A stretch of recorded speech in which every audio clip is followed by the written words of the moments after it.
Assalamualaikum warahmatullahi wabarakatuh. Apa kabar sahabat-sahabat kakak bercerita? Semoga kita semua selalu dalam lindungan Allah, selalu diberi rezeki nikmat iman, nikmat Islam, dan nikmat kesehatan. Alhamdulillah, hari ini kakak mendapatkan kesempatan kesehatan dan tergerak hatinya untuk bercerita tentang pengalaman perjalanan kakak ngetrip bersama 4 orang sahabat soleha. 4 orang itu adalah Fulana, Fulani, Fulanda, dan Fulansa. Kami berlima bertujuan dari Pontianak menuju Tayan. Kemudian kita sambung lagi dari Tayan menuju Sanggau. Kemudian dari Sanggau kita langsung ke rumah Fulani di Sosok. Nah, dalam perjalanan ini kurang lebih 2 hari kami bersama. Banyak sekali pelajaran-pelajaran yang dapat kakak petik. Salah satunya adalah kesolehan dari teman-teman. Masya Allah, kakak diberi kesempatan, diberi rezeki membersamai sahabat-sahabat soleha. 2 diantaranya sedang berproses untuk menjadi calon hafizoh. Hafalannya Masya Allah. Dalam perjalanan ini memang mungkin kita akan melihat perjalanan ini adalah perjalanan senang-senang, atau mungkin ada yang berkomentar adalah huru hara anak-anak muda. Tapi tidak, kakak merasa mendapat banyak sekali pengalaman, pembelajaran yang bisa kakak aplikasikan sampai saat ini dari tahun 2015. Alhamdulillah, dari petualangan itu kakak tidak hanya mendapatkan senang-senangnya saja atau hanya dapat foto-foto di tempat yang indah, di alam yang Allah miliki, tetapi kakak juga mendapatkan pengalaman dan pembelajaran. Salah satunya adalah selalu mendahulukan kewajiban terlebih dahulu. 2 di antara sahabat-sahabat yang ikut dalam petualangan ini adalah calon hafizoh yang saat itu sedang berproses menghafal.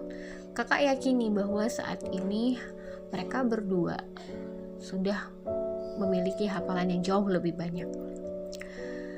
Yang pertama, pembelajaran yang akan dapatkan adalah sholat di awal waktu. Meskipun ya kita sebagai musafir mendapatkan kemudahan untuk sholat di jamak dan di qashar. Contohnya sholat zuhur dilakukan di waktu asar, tetapi teman-teman sahabat-sahabat kakak ini, 4 orang ini selalu mengusahakan untuk kita sholat lebih dulu agar perjalanan kita tidak terbebani karena kita belum sholat. Kita jadi lebih tenang. Itulah salah satu kalimat dari mereka yang pernah kakak dengar. Kemudian ukhuwah Islamiyah. Bagaimana kita bisa memikirkan kebersamaan, bisa mencintai sahabat kita, saudara semuslim kita sebagaimana kita mencintai diri kita sendiri. Dalam artian kita tidak boleh egois. Dalam perjalanan ini bukan hanya milik si A, si B, atau si C, tapi perjalanan ini adalah milik kita bersama. Kemudian yang ketiga, seperti yang tadi cerita di awal yang sudah kakak ceritakan, kakak berpetualang bersama 2 orang sahabat yang sedang berproses menjadi hafizoh. Perjalanan ini kakak merasa bukan hanya perjalanan senang-senang, tapi Allah berikan rezeki kepada kakak untuk melihat aktivitas kegiatan sehari-hari calon hafizoh tadi yang selalu bersama Al-Quran. Itu adalah bentuk usaha mereka. Jadi sungguh perjalanan ini benar-benar membekas dari tahun 2015 sampai 2020. Dari Tayan, kami kemudian menikmati air terjun Pancuraji di Sanggau. Setelah selesai kami menikmati keindahan alam yang Allah ciptakan yang tak satu manusia pun mampu menciptakannya. Kami pun berlima memutuskan sebelum hari gelap untuk melakukan perjalanan ke rumah Fulani di Sosok. Dalam perjalanan dari Sanggau menuju Sosok itu lumayan jauh. Jalannya hutan, jalannya lumayan jelek, berbatu, dan sebagainya. Di jalan yang berbatu-batu, penuh dengan kerikil-kerikil itu, motor yang sedang kakak tumpani bersama Fulana bocor di tengah jalan. Kita berusaha untuk tetap berjalan, tetapi motornya tidak kuat. Akhirnya kita mencoba memanggil, berteriak. Saat itu kurang lebih mungkin 50 meter, 100 meter yang terlihat itu adalah kendaraan Fulani, sedangkan Fulana dan Fulansa sudah lebih depan. Kita mencoba untuk memanggil Fulani, Fulani, Fulani, tapi Fulani tidak mendengar. Bukan karena Fulani mau menggunakan headset, tidak, tapi Fulani memang tidak mendengar karena jarak yang lumayan jauh. Akhirnya kita memutuskan berhenti karena tidak mungkin sekali untuk tetap dijalankan, akan merusak ban. Lewatlah satu motor, mungkin bapak-bapak itu sekitaran usia 45 sampai 50 tahun. Bapak itu tidak merespon apapun, hanya menoleh kemudian ngegas. Ada terbersit di dalam pikiran kakak untuk minta tolong, tapi tidak sempat kakak ucapkan.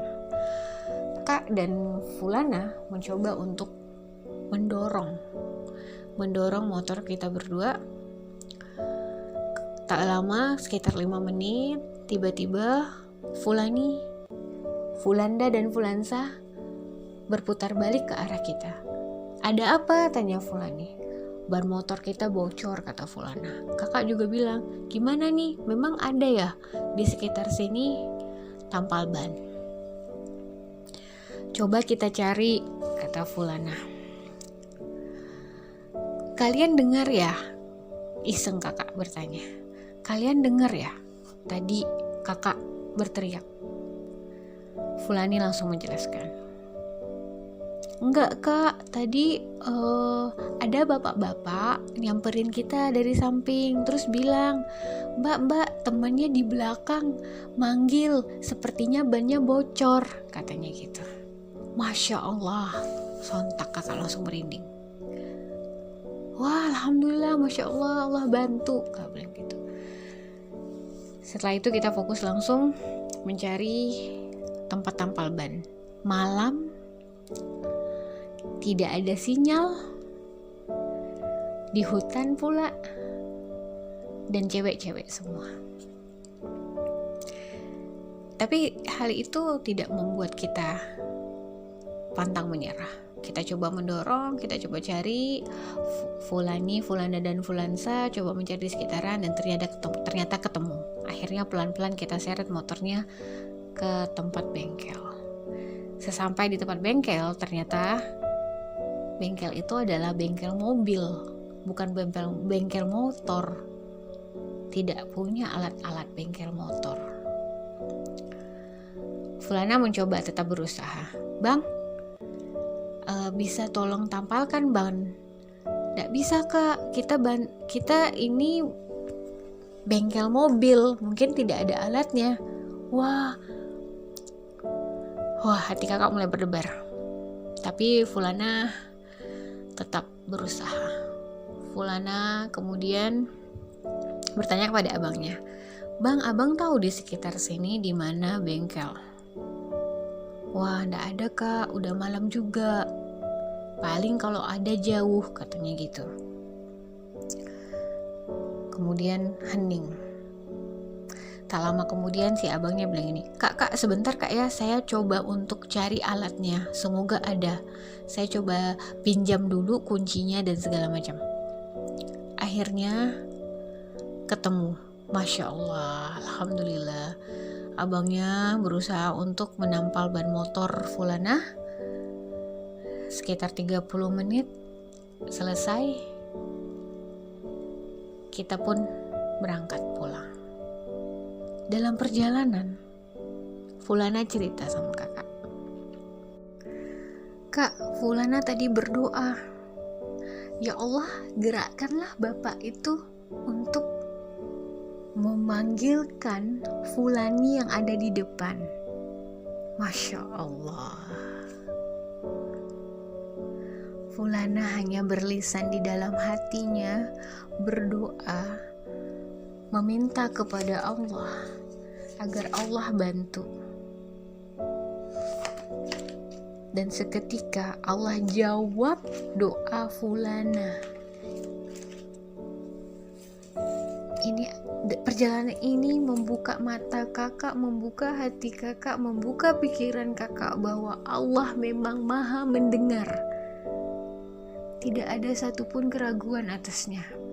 Kita sering mendengarkan kajian-kajian atau materi-materi ceramah-ceramah di luar sana bahwa Allah maha mendengar. Tapi lewat peristiwa ini membuktikan, ini adalah bukti bahwa Allah maha mendengar. Masya Allah. Di luar sana mungkin kita sering mendengar ceramah dari ustadz, ustazah, ataukah dari kajian atau pengajian yang menjelaskan bahwa Allah maha mendengar. Allah maha mendengar. Lewat perjalanan ini, lewat kisah ini, lewat kisah nyata yang kakak alami ini adalah sebuah bukti bahwa Allah memang maha mendengar. Allah mendengar lisan-lisan yang bahkan tak kita lisankan. Allah mendengar suara hati dan jeritan hati yang mungkin kita tak pernah melisankannya. Tapi Allah maha mendengar. Tapi ada satu hal yang harus kita ingat. Terkabulnya sebuah doa itu bukan kesembarang hambanya. Kalau dilihat dari si Fulana, kakak yakin ada sesuatu yang melebihi dari yang lain yang Fulana miliki. Apa itu? Yaitu tingkat keyakinan.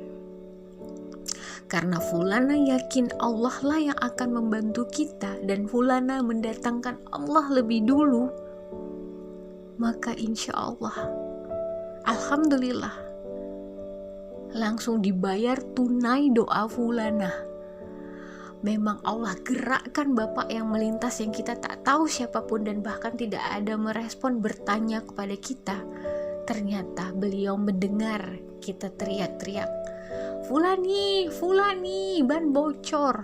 Beliau langsung mengejar Fulani untuk mengabarkan bahwa teman-teman di belakang memanggil. Masya Allah. Alhamdulillah. Kakak malu. Betapa nikmatnya Allah begitu besar. Apakah ibadah yang kakak setorkan kepada Allah itu sudah setara dengan nikmat yang Allah berikan? Dalam perjalanan seperti itu pun, dalam kesulitan seperti itu pun, Allah berikan kakak dan teman-teman kakak pemahaman, rezeki. Masya Allah. Dari cerita ini, kakak menyimpulkan terkabullah sebuah doa berdasarkan tingkat keyakinan kita sebagai hambanya kepada Allah.